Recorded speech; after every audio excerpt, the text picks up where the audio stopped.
Welcome back to Vantage. We've got a global equities manager. He's over from Hong Kong.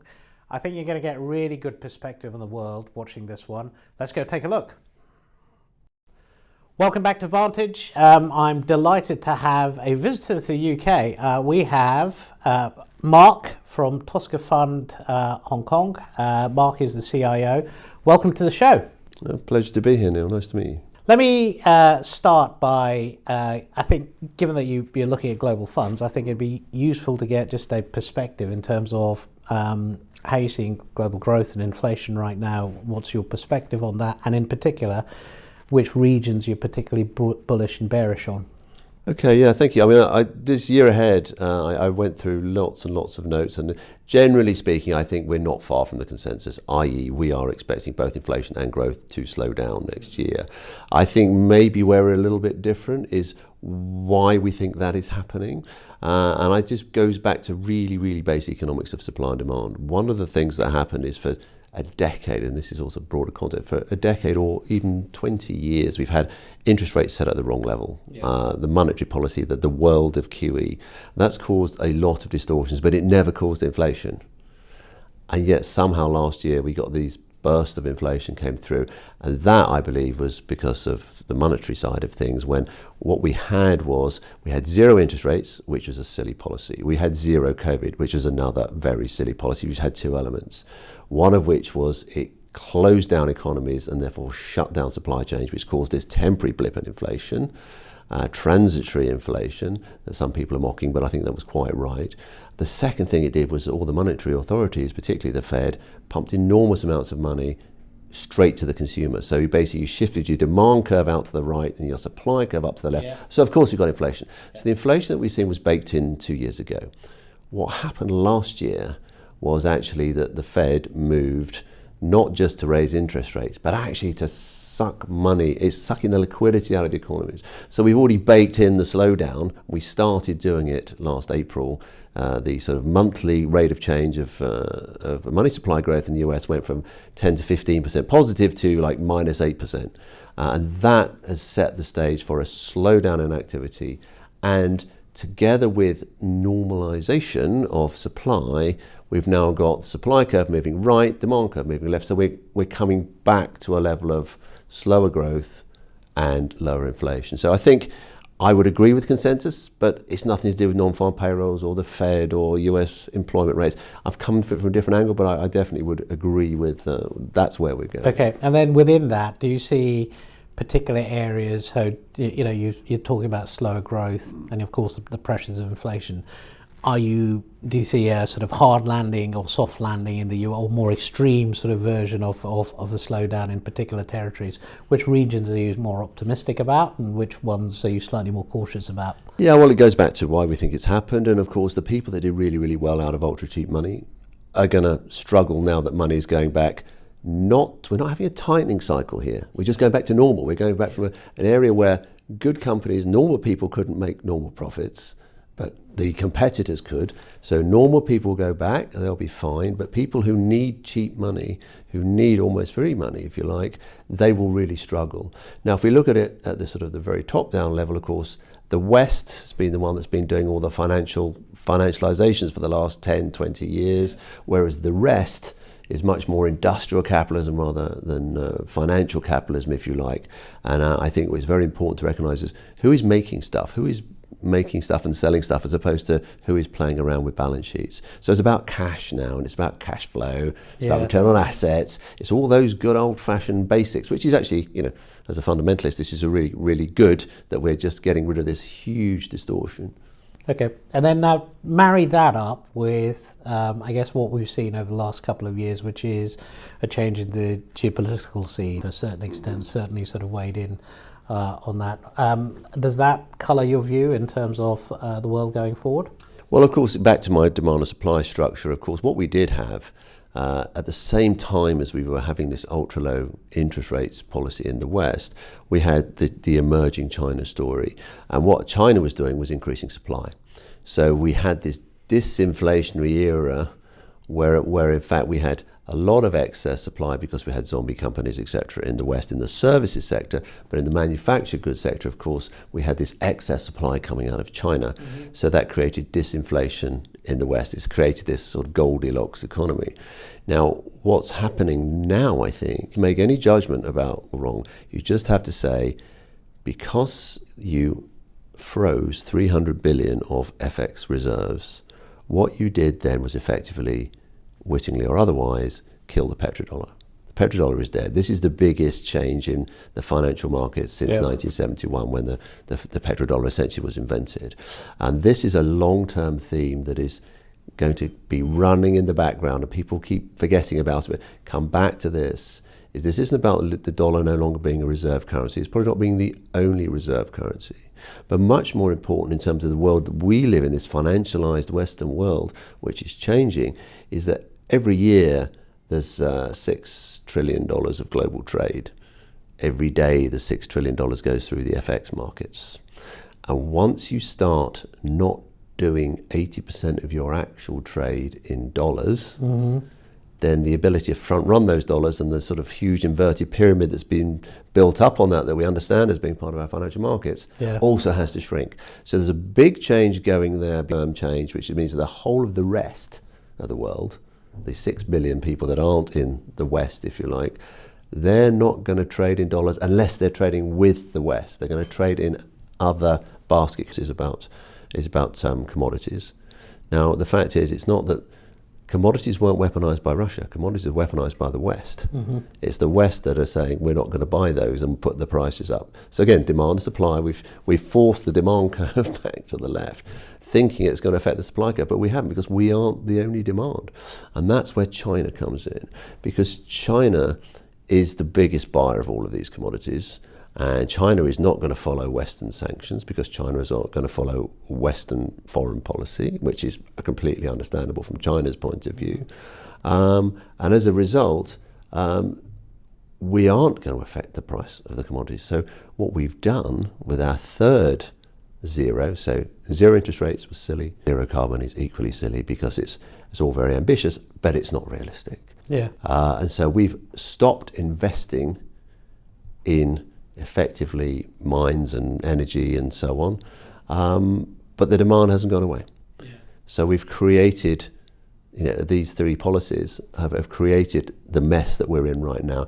And China is it's not doing zero carbon, and it's never done zero interest rates. And actually the rest is looking at China and going, well, that looks a bit more of a sensible model than this old one that we had, which was the Washington Consensus, where basically the West got to own everything. It lent us money, but only if we bought their stuff.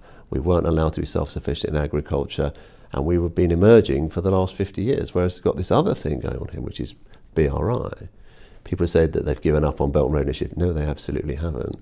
They're continuing the Belt and Road Initiative. So we've got BRI and we've got BRICS. So BRICS are back. But BRICS aren't just, the original, Brazil, India, China, and South Africa. They've now got Central Asia and, most importantly, the Middle East coming in. So the Middle East are coming in, and the most important thing that came out of Davos the other day wasn't any of the other kind of utopian stuff, but was in my view anyway, it was the Saudi finance minister saying, we're going to accept payment in currencies other than the dollar. So this loops it all back round. So the 6 billion people that aren't in the West are going to be trading amongst themselves using other currencies, not using the Western financial system. So we in the West have got to wake up and go, well, that's where all the growth is. How can I play over there? I can't play it the way I used to. Okay, and now, given that you're over from Hong Kong, I definitely want to take advantage of getting a slightly more sort of detailed perspective on China. I mean, I think that probably the two questions are, as you unlock the economy, and then the second is, I mean, clearly there is this view, there's a medium-term plan, as there always is in China, but this one is about, growing its consumer class, etc. And how do you see that playing out? 100%, yeah. I think very important, as you make the point, is that China has a series of 5-year plans. It tells us what it's going to do, but we currently have not listened. So the first 5-year plan that came out under Xi, he essentially said, where the market can set prices, it will be allowed to set prices. Yeah. And essentially what he was doing then was, he called it the China dream. And we sat there because, that's the American dream. What they want is to be like another emerging market. This is the biggest emerging market. And then we got disappointed that that's not what happened. And actually it was about getting the money to the people. It was about building a Chinese financial system. Yeah. It was about building an infrastructure to enable the economy to go domestically. His second 5-year plan was common prosperity, and we didn't listen to that one either. And we said, what they now need is financialization. So they basically need Wall Street to come in, and we need to privatize everything. And exactly the stage 2 of the Washington Consensus. And they didn't want that one either. And what's happened as we got towards the end of that, the West kind of got the memo, and they went, actually, China's going to be a competitor to us now, rather than we're going to own it like we owned everybody else. Yeah. And that's changed the geopolitics for that. China isn't going to go off its track, as you say. It is now about going further up the value-added scale, more high-tech, into quantum computing, into higher-end medical devices, medical research and so on. So it's going to import less and less from the West. And it's going to export less and less. Now that's also important, because China doesn't need $100 billion in dollars every year to buy oil and gas with now, because they can buy it in RMB and they can print RMB. Yeah. So what are they going to do with that resource? They're going to turn that resource away from exports to domestic consumption. And they're going to supply their own 1.5 billion people, and they're going to spend a lot more of their energies, literally, in Asia, and that half of the world.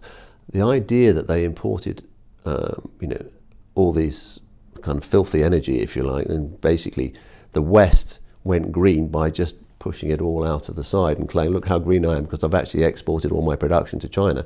China's going to say, well, I'm not going to do that for you anymore. Sorry, I don't want to pollute my country just for your benefit. You've got to decide what to do. So there's a really big dynamic coming there. Now, when I first went to live in Hong Kong in 2013, I've been traveling to China for years. I met Chinese companies. I thought I knew a lot about China, but I realized I was about 5 years out of date.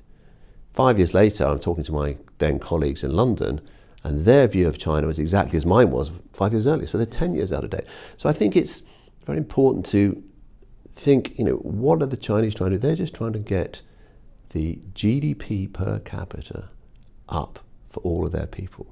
And they're doing it in a very, they are designing the infrastructure, but they're delegating a lot of it out to the region. So there's an expression, in Chinese expression, that the mountains are high and the emperor is far away.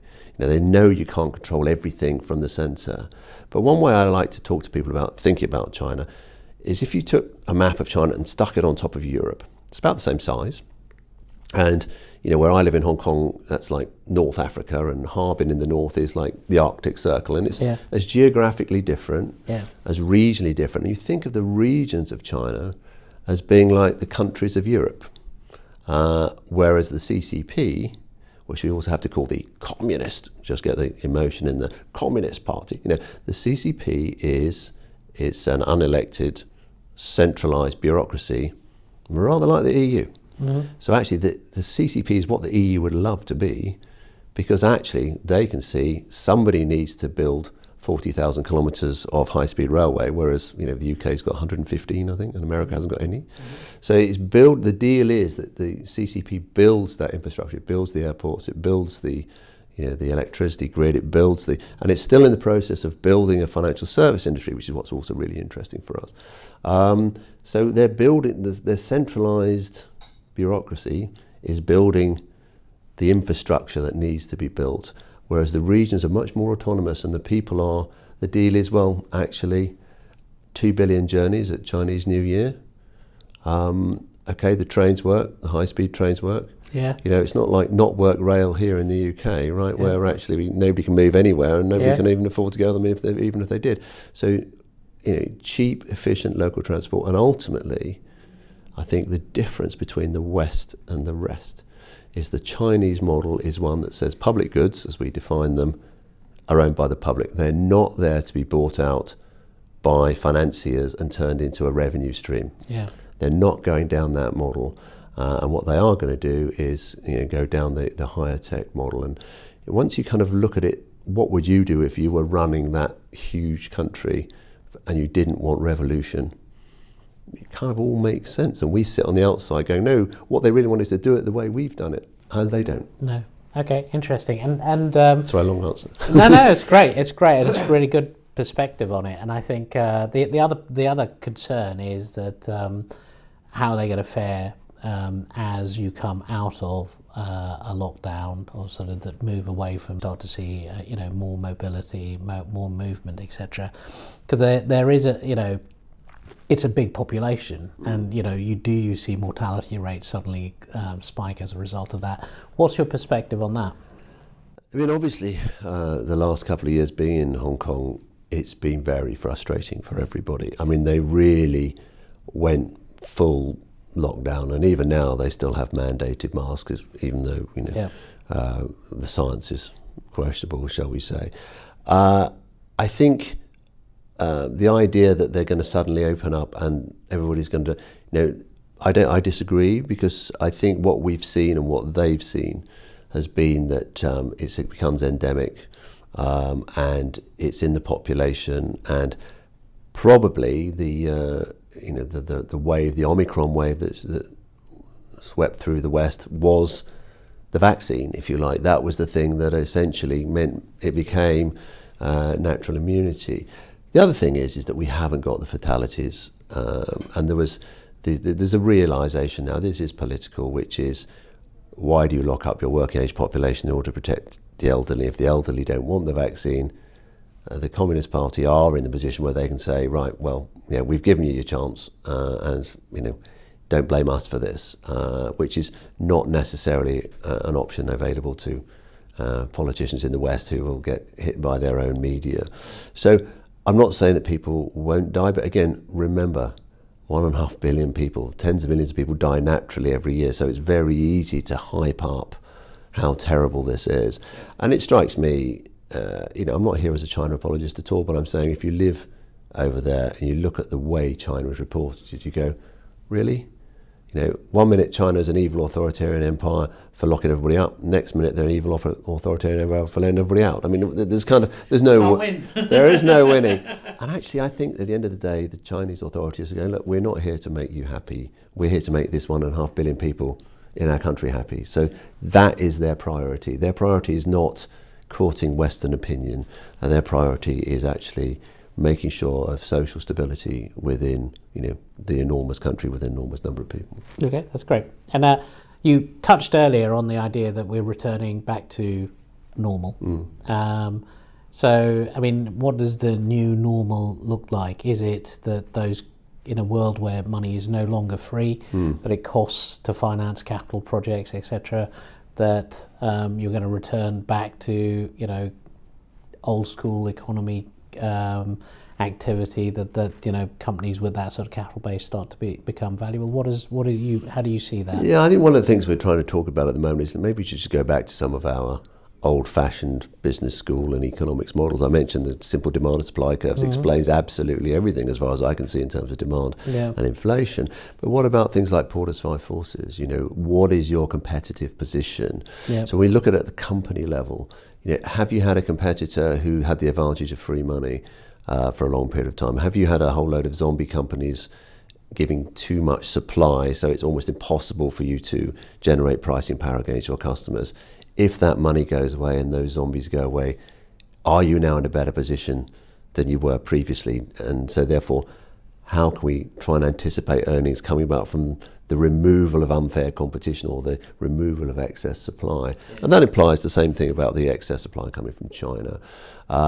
So I think the other thing is, I think financials are really, really interesting at the moment. And we looked at European financials in particular last year, and ToscaFund, obviously, who I'm working with, they've got a big speciality in financials. And one of the things about that was, when interest rates go up, people love to look at here is my model from, I remember last time, and when the yield curve does this, and all of this kind of analysis, I think, is these analogues, this just looks just like blah, and this dangerous, I think, because to a point of our whole discussion. When was the last time that we had interest rates below the natural rate of interest for 14 years? Then we locked down the whole economy. Then we let it open up at a rip. And then in the meantime, we doubled the money supply. And then we've never done this before. So we can't look at a historical analog. However, we can look at our fundamentals of what happens in what way. So when we look at financials, we normally don't like the fact that if interest rates go up, it's good for your net interest margin, but it's not good because you're going to have a whole lot of bad credits coming through. Yeah. But that's not what we're doing, are we? We're going from a level where a bank has really struggled to make money because interest rates are so low. Yeah. We moved to a place where they can now make decent money. Yeah. However, we aren't going to trigger a deliberate credit crisis because that's not what we're trying to do here. In fact, the people most likely to have the bad debts have borrowed the money from all the competitors for the last 10 years because the banks weren't allowed to lend. Yeah. The banks weren't allowed to lend, and in Europe they weren't allowed to pay dividends, or they weren't even allowed to buy back their own shares. I think the stats are something crazy, like US banks have bought back 600 billion and European banks have bought back 13. Right? Yeah. So these rock solid balance sheets, net interest margins expanding, bad debts heavily provisioned, and you weren't even lending to those guys anywhere, and you're on really attractive multiples. And I think it's no surprise that the last 2 or 3 months the banks have really started to move ahead. There's a lot more to go, I think, but so that's a classic example of the new normal is the old normal. Let's go back to what would normally happen. And again, you can apply that. We've got a new normal where we're going to have to invest in capex for mining and energy, whatever the Greens say. We've all had a big shock that, actually forget the propaganda. We can't survive without fossil fuels, and we need to invest in it. And the people that need to supply it are in a position that we need them, rather than we can't just wish them away into some sort of, politics has got, I think basic politics has hit pragmatics. Okay, and we as we've talked, I mean, certainly you've sort of picked up on some of the themes. So I think, correct me if I'm wrong, but certainly positive on emerging markets. Mm-hmm. And it was interesting. I was looking at a chart the other day that said that we haven't been this oversold in emerging markets for such a long time. So interesting, you're making that call. You certainly have views in terms of the fact that less people are going to be trading in dollars, and whether that has implications for the dollar. Interesting, sort of the positive on European banks. Are there any other themes that you were looking at that? Well, as you've touched on them, I mean, obviously there's 2 elements to investing, of course. Is what is it going to earn and what am I going to pay for it? Yeah. And so in terms of what it's going to earn, the positive surprises, I said we've got the financials generally, European financials have the advantage that we're paying less for them than we are paying for other people's. Commodity related companies, so the miners and the energy stocks and the energy infrastructure stocks. Yeah. The emerging markets, now there's been a big rush in, but they were very cheap. And the other thing to bear in mind is that the way I look at markets is that there's short-term traders, there's medium-term asset allocators, and long-term investors. There are 3 tribes. Yeah. And sometimes they're all driving together, and sometimes they're kind of moving in different ways. Last year was the short-term traders had the best year for 25 years, and they did it by being short everything, because we had a first leg of a bear market where the discount rate changed. So therefore we had deleveraging, discount rate change. So whatever your earnings were, they're worth less because the discount rate is going up. So that hit the whole market. Now, interestingly, everything went down except the dollar. Now, start January, everything's gone up except the dollar. What is that about? Well, I think that's the short-term traders knowing they've pushed it to an extreme, just doing a little bit of a rebalancing. Yeah. Now, the medium-term asset allocator guy, remember what his job is not to lose his job. And what he does is he hugs the benchmark, even though he pretends often he or she does. Yeah. So they will buy things not because they like them, but because they're going up and they're underweight. And they will sell things not because they don't like them, because they're overweight and they're going down. So we've seen this rotation out of the US into anything else. Everyone's hiding in dollars. So there's been a rotation out of dollar, so into things that earn overseas. So US companies that earn overseas have done very well, because obviously they're now earning in currencies that are going up, is the theory. There's been a rotation into Europe, because there's 7 years of no flows into European ETFs. Yeah. That's reversed. Why? It's cheap. It's not that bad. Actually, a lot of these companies are just as global as a US one, etc., etc. So I think there's been a valuation thing on that. Emerging markets has picked up on exactly the same theme, with the added twist, of course, that people have this mental model that when the dollar goes down, emerging markets go up, which is related to the debt side of things. I don't think you have to buy people with debt in this world. So buy cash flow. So emerging market consumers, Asian consumers, Chinese consumers, the Chinese internet companies are not so much, they are the facilitators of Chinese consumption as much as anything else. So it's that combination of earnings aren't going to be that terrible because we aren't going to get that big deep recession, although we are going to slow down. It's going to slow down the people who only did well because of cheap money. So that's my earnings isn't going to be as bad as I thought, and actually my multiple has gone up, rebounded, but actually these guys have got quite a bit to go. The US is on 18 times forward earnings, which isn't bad. I mean, it's kind of within its, within its kind of median of the last, but Europe's on 13 times, and there are, parts of Asia are on 8 times, and people are going, well, if it's not going to be that bad, actually I've got quite a lot of value over this. So we've got a kind of a value story appearing now. So it's a value plus growth not being as bad. And I think we then, final point, would say, okay, the discount rate has moved. Who's most sensitive to discount rates? That's the really long duration stories. So the pipe dream stories, the meme stories, they go, we'll be earning in 10 years time. People go, I don't need to get involved there. I can get involved with this mining company that's going to pay me back, 9% yield. So there's looking at yield as well. That's another theme coming through. That's a consensual thing that I've heard, that people are focusing back on cash flows, balance sheets, dividend yields. Okay, so let's say you've identified, working with those themes, you identify, for argument's sake, UBS. I'm not saying that there's in your portfolio, or you're looking at it, but let's say you pick something. Walk us through the process of getting comfortable before you deploy, before you purchase. What is the investment process? Well, my investment process is a little bit different, and I would like to share it with you if I may. Sure. So coming from 35 odd years of both sell side and buy side, what I've tried to do is work out how I can do best way I can do global equities. And I think the best way I can do global equities is to be active with passive. So I'm taking a whole bunch of smart beta ETFs that I think give me access to either factors, so growth, value, momentum, size, etc., quality, or thematics. And what I build is like a conviction portfolio of 17 stocks, each one of which represents these themes. So I'm going to really try and capture the chunk of the beta, as opposed to thinking I can get alpha out of a stock, because I don't believe I'm going to invest globally that I can diversify away my stock-specific risk enough.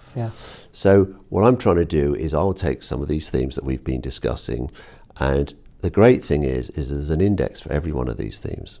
There's an ETF by one of the big guys which tracks that theme. So what I can do therefore is say, what is my conviction that this is going to give me a good risk return? So I have a conviction score between 1 and 5. 1 is I'm not interested, 5 is I'm doubly interested, double weighted. And I use that to inform how I create a portfolio. So you won't be surprised at the moment that within the dozen or so thematics that I've got, there's a mix of long-term thematics like clean energy or digital healthcare or robotics and automation, or those sort of thematics, which people sometimes have as a single fund. I've got a mix of those together with European banks, global mining, energy infrastructure, global energy, etc., gold. So I've got those last few are the ones where I have the highest conviction. So that's where I've got my strong portfolio tilt towards. If everybody's got the same conviction score, then I'm equal weighted. But what tends to happen is, so last year, or the last 2 years actually, I've been running these model portfolios. The fund is literally launching this week. I'm running these model portfolios, whereupon I've had no conviction in anything. So I've been in cash. So it's like an automatic stabilizer. If I've got no conviction, I'm not going to put your money to work. I mean, having worked within the big industry, the problem is that it's your your return and your manager's risk, if you see what I mean. So Yeah. the manager has to be fully. It's very frustrating for me. I could see with these models what was happening in 2008. It looked like a car crash, and then basically we all wanted just to stop the car, but we just had to keep going and hope the airbags worked. Really, what you want to do is say, I'm just going to pull over and just let this go through. So that's really how I would inform the whole process, which is, what is my conviction about the risk return of this thematic or this factor? How does that stack up against the rest of my universe of, more qualitative judgment, but everybody understands where these thematics are coming from. What am I pulling out of this? I'm pulling out of it that interest rates, discount rates are rising. It's making me less attracted towards the long duration, pulling towards the short duration, pulling more and more of the cash flows. Oh, that's what's coming up out of the bottom. Where is that in the price? What's happening to the volumes? What's happening to the dynamics within those funds? So that's really what we're trying to do, is say, the world has moved on from when I first started running global equities, when I was buying 30 or 40 stocks. Now I can get access to the smart beta is being built. People have built smart beta, but they haven't really worked out what to do with it yet. So what we're trying to do is say, how can I build a portfolio out of smart beta? Yeah. How can I get alpha out of smart beta? That's really what we're trying to do. And it is about pulling together this understanding of where the markets are going, listening to what the markets are doing. That's very important. You might think it's a great theme, but if the market's saying, we don't like it, well, okay, we'll put that one on the bench and we'll put another one on the pitch. And that's really how we're working this particular way of doing global equities. So, and just to clarify that, so do you pick individual stocks, or you just buy indexes and I ETFs? buy the ETF. Yeah, okay. I mean, it's scale. You can build your own baskets, but for demonstrating, this is how you can. Yeah. You're saying, look, there's an index that's being created which represents this theme or this factor. Yeah. I want exposure to that theme or factor. The cleanest, simplest, cheapest way to do it is to buy that factor. The skill, touch wood, is how much of it should I have? How much of my portfolio should I have in each one of these? And what is it that drives that? Well, that's the kind of, I've basically created, if you like, an expert system. It's not quite autopilot. And basically, if this happens, I would buy this. So every week, the system kind of metaphorically taps me on the shoulder and says, well, you said if this happened, we'd be doing this. Are we okay with that? And I will 99% of the time say, yes, that's fine. Yeah. I'm trying to get rid of unnecessary risk, right? So just to sort of summarize, I don't want to take stock-specific risk. Get exposed to a theme. I don't want to be dependent on exactly how one company executes on that theme. So I don't want to take away stock-specific risk. I don't need to have illiquidity to get a return, which is where a lot of people have been hiding in alternatives, and they're struggling to, it works well when everybody's a buyer, when everybody's a seller, it's not. I don't need to have illiquid, so I can buy large liquid ETFs. I'm not using leverage, right? So this is an unleveraged portfolio. So if people want to put leverage on themselves, they can, but there's no hidden leverage driving the return. So it's transparent. And what I'm trying to do is invest with conviction. I'm not going to trade. I'm not trying to take one here. I'm not a trader. I'm an investor. I'm a medium-term asset allocator guy, really. What I'm trying to bring to this fund and this approach is, I kind of poacher turned gamekeeper. I know that sometimes people are forced to sell things that they shouldn't, and at the very least, I don't have to sell it. And actually, I'll probably, may well be a buyer, understanding that behavioural finance. Right, that's really what we're trying to do. It's the behavioural finance meets investment discipline that we're trying to, and in as simple and cheap a way as we can do it. Okay, that's good. And that's I think to bring that to life, I think is taking that discipline. You talked about watching the market. You've got a perspective of the market. You watch the market for feedback. You've got a process in terms of, look, I don't want to take stock specific risk. So run me through or illustrate that by, well, maybe you can't if you've been in cash, but if you're in something, a theme, which the danger of falling in love with something is that you've been in it for a long time. How do you check that? And then the flip side of it, when you're in something and it's not working, how do you deal with that? So, I'd be basically, when I started this process, it was back in 2019, just before, as in, doing this, started to build this fund. So we weren't in cash at that point, and the thematics were ones that we're very familiar with. And just to take one as an illustration, which very popular, which is clean energy. Yeah. So clean energy sounds great. Mm-hmm. Finding the stocks is difficult. Yeah. Building a basket of stocks isn't that easy, to be honest, but there are indices, and there are ETFs that track those indices. And there was a lot of dynamics that said, look, we could get, there's a lot of noise coming in here, but there's a very powerful beta move here. So understand what you're doing. This isn't perfect, but this is a great beta move that you can run with. And so we participated in that. Now, what was concerning us, but you always got to have it, nothing's perfect, is that some of these thematics, the actual index is quite heavily skewed towards one or two companies. Even if you don't like it, there's like 8% in a company that isn't particularly liquid. So what we were having to do there was kind of run almost like a parallel stock process on the side. I'm paying much more attention to some of those 3 or 4 larger stocks than you would otherwise do. So it's not like a buy and forget portfolio. And as those things started to get a little bit concerning, we would then, start to reduce our conviction, even though it was in a tremendous momentum mode.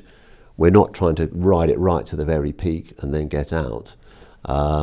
So that was one where, we could have got out fully earlier, if you see what I mean, but the discipline kept us in until it was confirmed that these things were, the conviction was falling, et cetera, et cetera. So that would be one example of a process. On the factor side, the way I've built this particular is demonstrating, so 60%, it's like a 60-40 fund really, but the 60% is the thematics and the 40% is the factors. Now, on the factor side, you've got information coming in two sorts of ways, one of which is what's happening to value, what's happening to momentum, what's happening to quality, etc. Are you got conviction in those? But momentum is one I would touch on, because of course momentum is the most dynamic of the factors.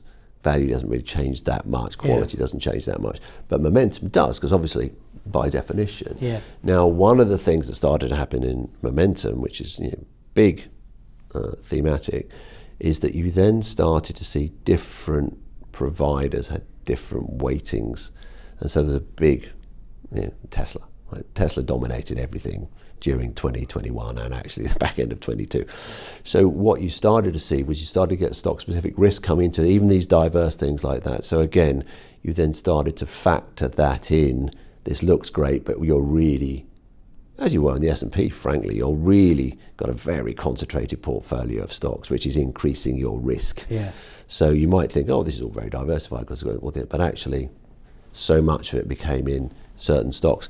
And as you know, with Tesla, I'm sure you've talked about this, is that it's the massive retail options, in short dated calls, doing all sorts of crazy things.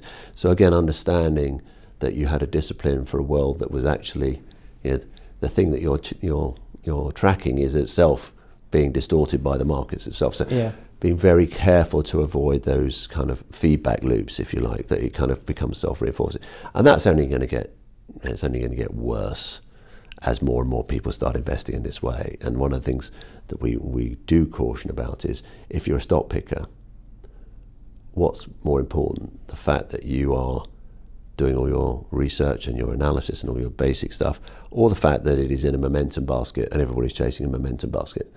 What's really driving your returns is a question that we all keep having to, even if I'm coming from this world, recognizing that the actual underlying instruments, we have to go, actually, that one I might switch from provider A to provider B.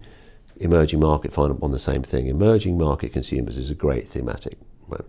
Had a nice ETF tracking emerging market consumers, but then it got distorted during 2021, where it was all Netflix and Tesla, and that's not the theme I'm actually trying to work. So actually what we did there was we took emerging market consumers out, and even though we wanted to play emerging market consumers, we put in Chinese internet stocks, which was a different ETF, even though we had no conviction. So we put it on the bench, And we had to wait for the various signals to confirm it was now actually safe to go into this one. So very important not to try and force it. I really like this theme, I can talk macro, I can find this theme, and therefore I need to go and buy it. No, you don't. You need to put it on your short list, but you don't necessarily put it in the portfolio yet. Yeah. And obviously we subsequently, October, November, as China opened up, it started to, the signal started to pick up, so we started to invest. Now, we didn't get in at the bottom, so it's doubled since the lows. But I'm not in the position of doubling from the lows, because I'm never going to buy the low, because I'm never going to have full conviction at the very bottom, because the very bottom, almost by definition, is where there is no conviction. Yeah. But you're looking for the turn, you're looking for the confirmation signals, and you're looking for the other behaviour of markets, etc., etc. So you touched on the fact that there's these distortions in the market, and actually quite a lot of our audience view these to help them think about investing. You've had 35 years worth of experience looking at markets. Do you have a golden rule of thumb, or if there's someone who's starting to look at markets for the first time, what would you recommend to them? That's I think the first thing is do your own research. Yeah. And I was discussing with somebody earlier on, the fact is that when you know a lot about something and you read about it in the press, it's wrong. Mm-hmm. But you somehow assume that everything else is correct. Yeah. Right, and it's all about understanding that there's narrative. So who is driving the narrative? So the short-term trader, the way they work, they live in a world of mainly FX and commodities, because that's where they've got lots of leverage. So their idea is they'll buy something and then they'll try and persuade the next person to buy it. Mm. So it becomes what I call noise trading. So the dominance of the financial kind of media, if you like, is coming from those guys who are saying, sterling is going to double or sterling is going to halve, and when it moves 1.5%, they're already out. Yeah. So understand that much of what you're hearing is coming from people who are trading with a lot of leverage. Yeah. Recognize that the key part of any investment are those two questions: what is it going to earn, and what am I going to pay for it? So are you betting that somebody's going to pay more for it than you are, or are you thinking that you've got a clearer view of where the earnings are going, or some combination of both? What is driving your conviction about why this is a good idea? And then I think increasingly to recognize that there are these mega trends going on, and that supply and demand is very basic, and if there's more demand than supply, then the price will go up, and therefore the profits will go up, and vice versa. And that, for me, I think the big story right now is we are going back to normal. Yeah. We've had, if you go back, I suppose, to the dot-com was when they first started to fix prices, right? So when Xi came in, he said where the market can set prices should be allowed to set prices. That was in 2012. At that time, the Western central bankers were already fixing prices as opposed to letting the market set prices, and the price they were fixing was the price of money. And that's caused such a distortion. So if we take away that distortion, I think we can go back to quite a lot of basics. Yeah. And that should help the individual investor, because actually your intuition that there was something wrong with this, and there was. It was because money was too cheap and there was too much leverage and there were too many other people playing around with it. I think we can go back to some cash flows, balance sheets. It's not about playing around with finance here. This is about what is my return on equity? Where's it coming from? Is it coming from increasing margins? Is it coming from higher asset turnover? Where's it actually coming from? And what is the competition? So Paulus 5 forces is the sort of business school way of looking at your relative pricing power. DuPont analysis is the business school way of looking at what's really driving your returns. And then essentially demand and supply can help you understand the economics. And then it's a discount rate factor. So if the discount rate goes up, then you have essentially shorter duration, preference for shorter duration, i.e. people have got cash flows now rather than very, very heavily into the future.